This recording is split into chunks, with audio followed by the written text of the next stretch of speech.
香港已經進入咗老年化社會，無論係大街小巷或者公園茶樓，總有一個老友記喺左近。長者隨住年齡嘅增長，身體機能亦都需要多留意同埋多照顧，因此長者日間護理中心嘅需求好大。香港聖公會福利協會得到林柏蓮醫生伉儷嘅支持，開設咗第一間非政府資助嘅長者日間中心——香港聖公會林夕浩伉儷日間康健中心，好受老友記嘅歡迎。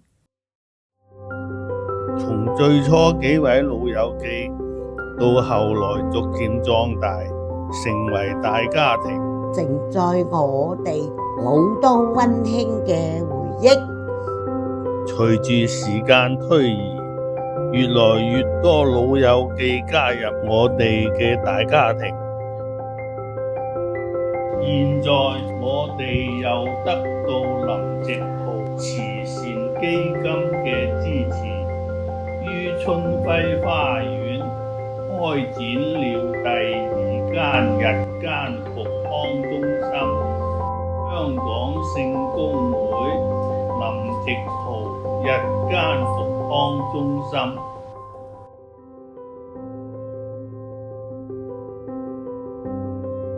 呢度空間寬敞明亮，大家擁有更多嘅自決空間，可以根據自己嘅喜好安排每日活動。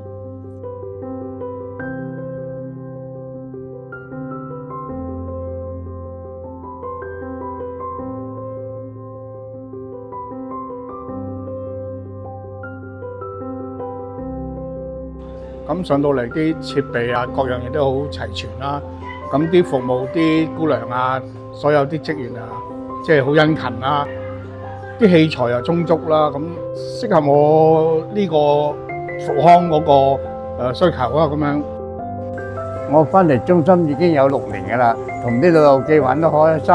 好靚，大家好融洽，好和諧，有嘢食，好過喺屋企悶悶地。